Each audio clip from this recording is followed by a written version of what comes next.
Interment will be at Mount Hope Cemetery. The family will gather for Shiva here at Temple Bethel from today from 5 to 6 p.m., Monday 5 to 6 p.m., Tuesday 5 to 6 p.m., Wednesday 5 to 6 p.m., and Thursday 5 to 6 p.m. If you further wish to honor the memory of Leslie A. Krieger, you may do so by making donations to the Wilmot Cancer Institute, the Rochester Regional Home Care and Hospice, Jewish Senior Life Foundation, Temple Bethel, and the charity of your choice. Mizmor LeDavid, Adonai roi lo echsar, b'nodeshe yarbitzeini, al menuchot yenahaleini. נפשי ישובב, ינחני במגלי צדק למען שמו. גם כי אלך בגיא צל מוות, לא ירא רע, כי אתה עמדי. שבטך ומשענתך המה ינחמוני. תערוך לפני שולחן נגד צורריי, דשנת בשמן ראשי כוסי רוויה. אך טוב וחסד ירדפוני כל ימי חיי, ושבתי בבית אדוני לאורך ימים. Psalm of David. The Lord is my shepherd, I shall not want. He makes me to lie down in green pastures. He leads me beside the still waters. He restores my soul. He guides me in straight path for his name's sake. Yea, though I walk through the valley of the shadow of death, I will fear no evil, for thou art with me. Thy rod and thy staff, they comfort me. Thou prepare a table before me in the presence of my enemies. Thou hast anointed my head with oil. My cup runs over. Surely goodness and mercy shall follow me all the days of my life, and I shall dwell in the house of the Lord forever. From the book of Ecclesiastes, Kohelet. A season is set for everything, a time for every experience under heaven, a time for planting and a time for reaping, a time for keeping and a time for discarding, a time for loving and a time for hating, a time for embracing and a time for refraining, a time slaying and a time healing, a time for laughing and a time for weeping, a time for dancing and a time for wailing, a time for birthing and a time for dying, a time for speaking and a time for silence, a time for seeking and a time for losing. We're all destined to die. We share it with all who ever lived, with all who ever will be. Cry for the dead. Hide not your grief. Do not restrain your mourning, but remember that continuing sorrow is worse than death. When the dead are at rest, let their memory be a source of peace and be consoled when the soul departs. Death is better than a life of pain. An eternal rest is better than constant sickness. Let us not seek to understand what is too difficult for us, nor search for what is hidden, nor be preoccupied with what is beyond, for we have been shown more than we can comprehend. As a drop of water in the sea, As a grain of sand on the shore are a few days in eternity.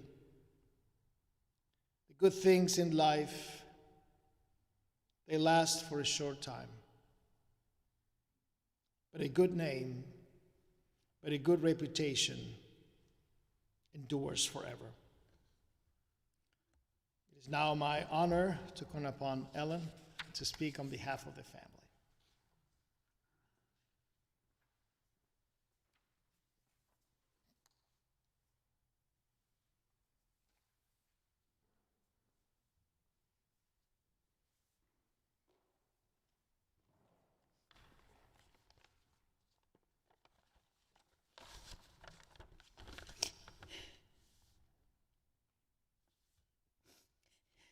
Thank you for coming.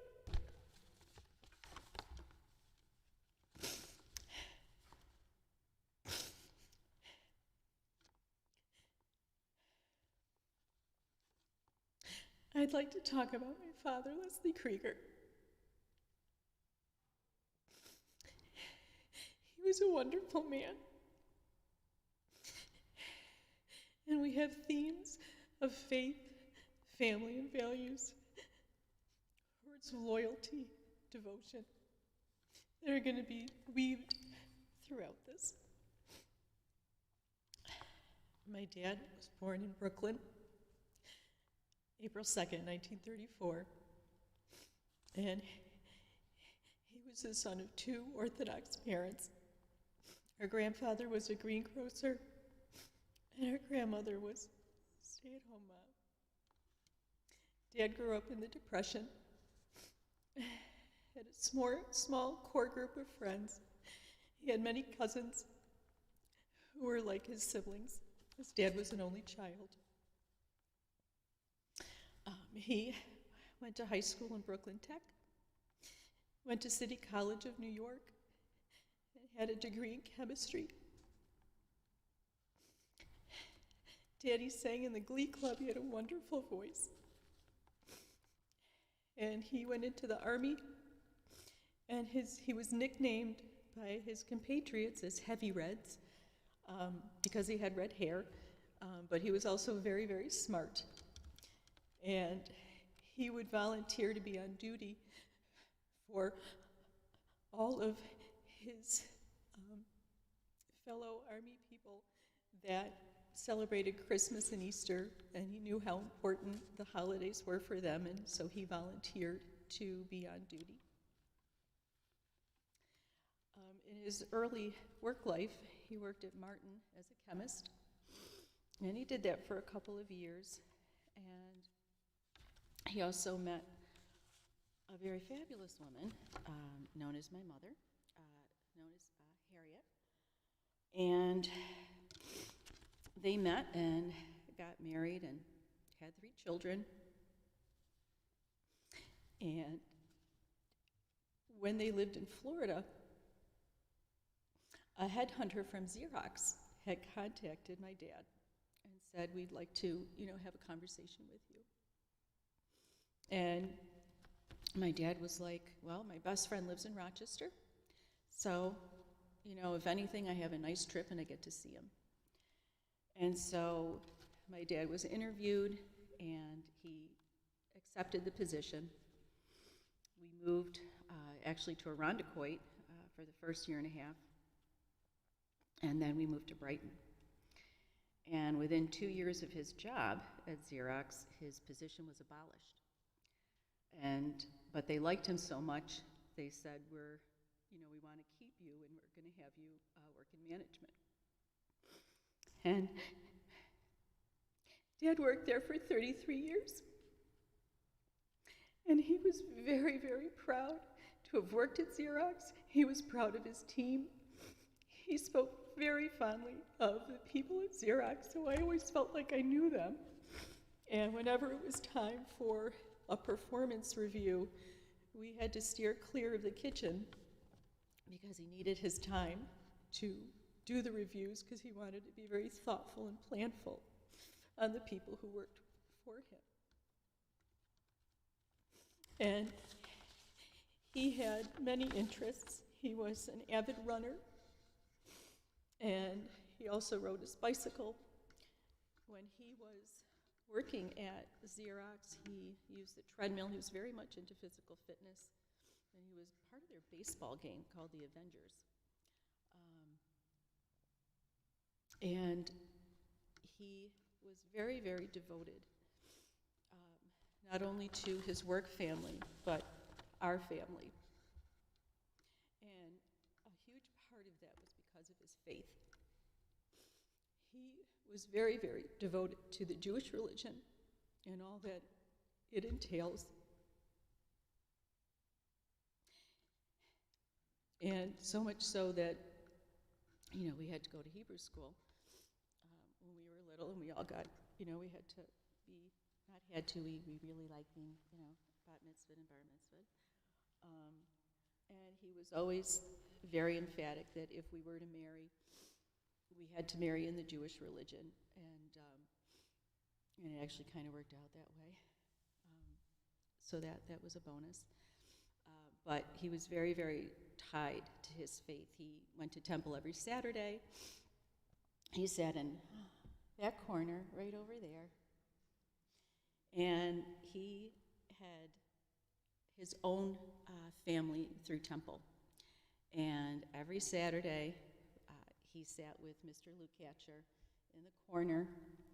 And we used to go to temple every Saturday. And then later on, I would go when I could, but they always talked, sometimes much to the consternation of fellow temple goers, but they had their own dynamic.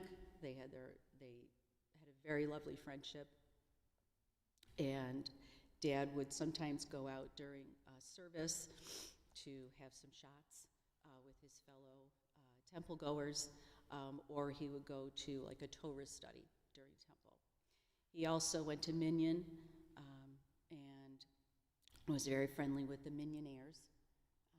And it was just very, very important. His Judaism was just as important to him. It was his identity. And so he was very, very, very loyal. So the Jewish community was very important to my dad. And then as far as, like I said, interests, he also enjoyed jazz, very, very musical. We were a very musical family. Enjoyed the Yankees, growing up in, New York and the Giants, and would be very happy and sad at the same time with his teams, because the Giants really didn't have a good record. He enjoyed Formula One. He liked the Ferrari team. And with reference to family, he was very, very devoted. And when our mom got sick, she had gotten sick when we were young, and she went into remission, and then in October of '84, she became sick again. And for the year of 1985, my dad said that was the year that he never went to work, because he spent all of his time with my mom, taking care of her, being there for her in her time of need. And then he didn't really have that much of a reprieve after she died, because my sister got sick, and then he did the same thing, provided care to her. And after my mom had died, my dad, because my dad was very young when she died, he was like 52, still working. And so he was pretty much catnip to the ladies. And so I got to experience, some of his girlfriends. And I always found it amusing how, they would try and get in my good graces. And I was like, I have nothing to do with this. This is between you and him. But all that kind of ended when he met Joan. And he and Joan had a beautiful relationship. He found love again. And that's very rare when you have been with someone for almost 26 years. And to find love again is very rare and very special. And so he had a beautiful relationship with Joan and loved her children. And when Heidi got married to Matt, loved them both, enjoyed being with them. And then when they had children, he had grandchildren, because we have cats. So I think there's a little bit of a difference between grandcats and grandchildren. So he adored Ethan and Natalie, and his goal was to make it to Ethan's bar mitzvah. And he was very, very emphatic about that. And unfortunately, he's not able to make that goal, but he really loved them, and I just know that they had a beautiful relationship, and he loved you very much. And when my dad got sick, he was a fighter, and he started feeling unwell at the end of 2021, and then the beginning of 2022, he was diagnosed with cancer, and excuse me, he decided to fight, and he said, you just throw whatever you have at me, and I'm going to do whatever it is to get well. And he fought like hell. And when he got out of the hospital, he lived with us for 6 months. And I was like, whatever you need, we'll do. And he then moved to Wolk Manor. And they provided wonderful care.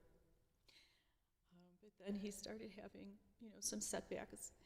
And the illness, unfortunately, caught up with him. But he persevered, and he fought.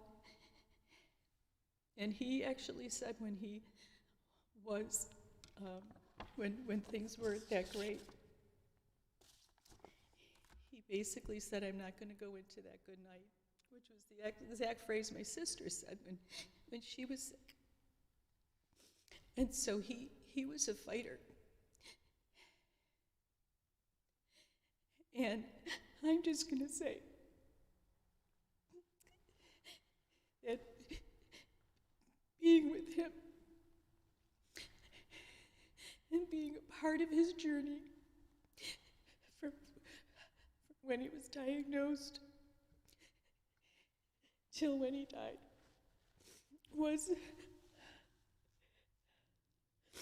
the greatest opportunity of my life to be there for him and just express to him how grateful I was to be his daughter, because he gave so much of himself to everyone he met. If you had met him initially, he was very shy, but once he opened up, he was gregarious. He had a wicked sense of humor. He was very, very witty. And he just was the sweetest man. And so I just want you to know how much he meant to me. He meant to my brother, my husband, my sister while she was alive. Just meant to everybody. It was just my privilege, my absolute privilege, to be with him and to share in his journey and to be with him at the end when he drew his last breath. And that it was just an honor. It was a complete honor. And I want to thank you for being here today to honor him, because he was a wonderful, wonderful man. And I will miss him terribly.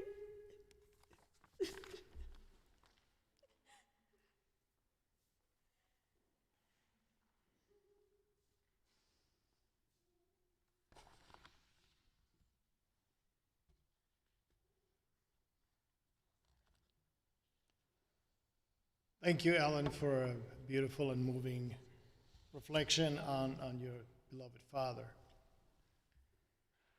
Yesterday at Temple and in many other synagogues around the country, we celebrated the second day of Shavuot. Shavuot, the festival of weeks, the festival of the giving of the Ten Commandments. And coincidentally, that was the date and the Haftarah that Ellen read many years ago at her own bat mitzvah. And here we come to partake in a service that includes what is called the Yizkor service, a service of recalling the memory of those who are not longer with us. For many years, Leslie came to that service and many others, as we heard. But in that service, we have a special phrase when we characterize a father who is no longer with us. And the expression in Hebrew is Avi Mori, my father, my teacher. Because tradition values, above all else, is the father's role in the family. He is the role model. He is the one that we look up to as we grow up and emulate our parents, in this case, our father. In truth, there are two kinds of teachings. The first is the formal teaching and instruction, the one that takes place in the classroom. And the second, the informal instruction, whose main purpose is to impart values and shape character, is the one that we receive from our Father. The medium of that type of instruction is the life, the personality, the attitudes and the values that that father holds sacred. And the result of that transmission is the shaping of our character, our lives, and the way we see the world. And in many ways, is far more effective than it is the formal instruction that we receive in school. And therefore, when we meet Leslie, we see the reservoir of that tradition. We see the reservoir of that intellect, knowledge. But above all, we see a reservoir of Judaism, expressed in his bright mind, his strong personality, and his disagreements with the rabbi and with other people in the shul. He came to us very often, and together with Marty Lukacher and many others here present, they form a clique. And they play jokes to one another. They disagree with one another. But above all, they were all part of the minyan.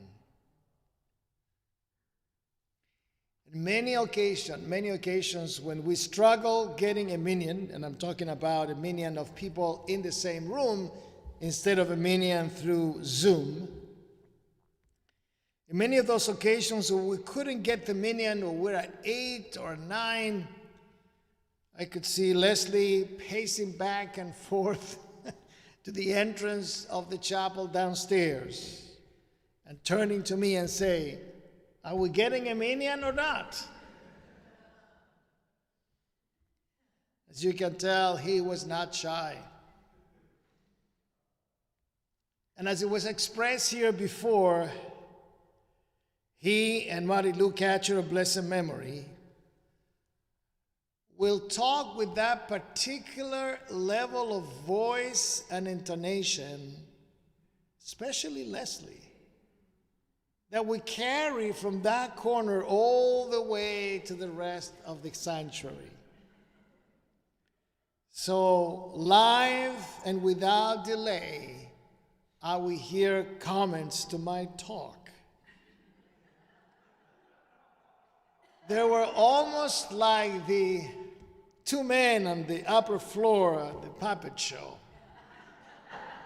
They were always making comments. It just didn't matter.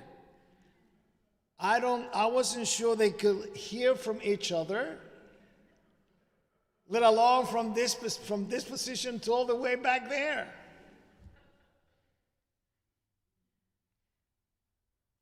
Sometimes I thought that they were not coming to pray to God, but they came to see each other. And that's fine.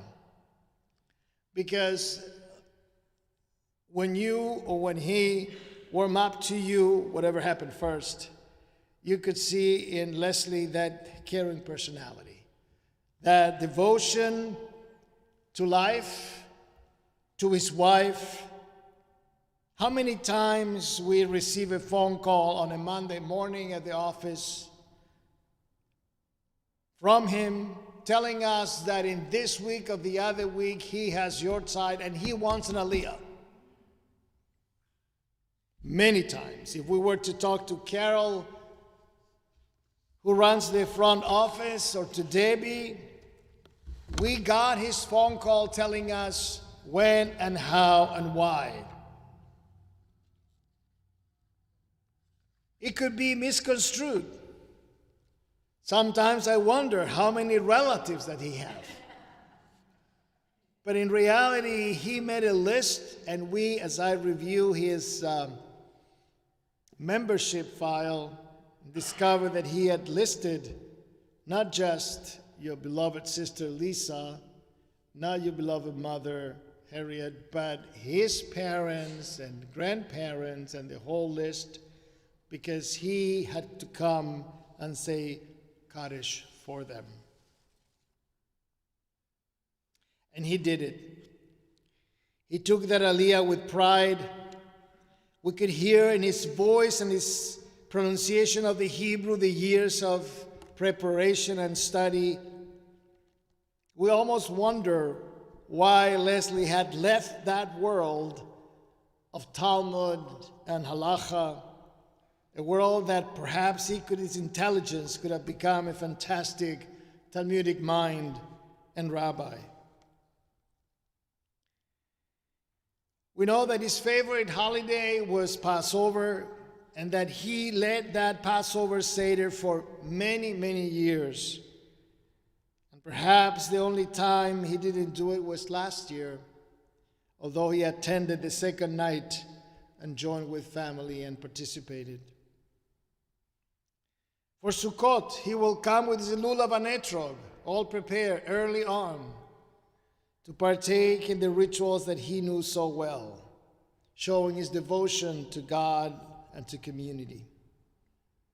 It has been mentioned the love he felt for his beloved girlfriend, Joan Lisak, here present, and family. It's been expressed his goals to attend a bar mitzvah of Ethan, to enjoy with Natalie in her studies, and to be part of that mishpacha. Indeed, he was dedicated to his job, to his family, to his synagogue. And he did that with interest, devotion, and he sacrificed his own personal time. It was great surprise that I heard from Ellen this morning that he had other interests, that he was doing other things besides his dedication to the things that I've mentioned before. This week, I received a phone call from Ellen telling me that his health was not good, that I better go and visit with him. And we heard from Ellen how he broke the news to Leslie. Whether he was happy to see me or not, I will never know. But I do know that he immediately connected to the prayers. He was happy to see me, I think, had a smile on his face. In my estimation, he looked good. True, he was in bed. I had decided prior to say the vidui without telling him I was saying the final confession, because I found him that he was so alert that I didn't want him to get distressed on the fact that we knew that he was dying. So I didn't say anything to him, but in the back of my mind, by looking in his eyes, I knew that he knew. When we got to the Shema Israel, he joined immediately with that ease that belongs to those who pray to God every day. They know Mama Lashon and know the Hebrew language. He lit up, and in my heart, he joined me with the final confession. Something that doesn't happen very often. As I said to you at the beginning, Shavuot, that we ended last night, is an important holiday. It is the feast of the weeks between Pesach and Shavuot, 7 weeks. But it's also the day in which we receive the Torah. It is called Chag Matan Torah. Now imagine, as Leslie passed away at 9:03 that evening, already into Shavuot, that he was in many ways ascending the mountain of the Lord on a sacred day in which he received the Ten Commandments. This time, he didn't wait to receive the Torah. This time, he went up to take it. Farewell, dear Leslie. You go now to a realm beyond our vision. The dedication, the love that you have enkindled in us with your personal love and spirit will remain to brighten the darkness, and it will be with us to ease the loneliness that your parting has brought to us. Your values, your principles will live on. We know not what lies beyond, but we despair not. For here among us, in minds awakened by yours, in spirits uplifted by yours, in hearts gentled by yours, you live and you shall continue to live. And thus we are assured of your immortality. To us who loved you and admire you, and to his grieving family here present, may these few reflections bring a measure of consolation. So may you, Neil, and you, Ellen, and you, Daniel, Joan and her family, and all of us as a community, friends and family, find solace in our tradition, in our values, and in our rituals. And we say in Hebrew, Tehi nishmato tzrura b'tzrora chaim, may the soul of Eliezer Asher ben Shalom ve'Yehudit be bound up in the bonds of life eternal. And let us say all together, Amen. Kindly rise now for the memorial prayer.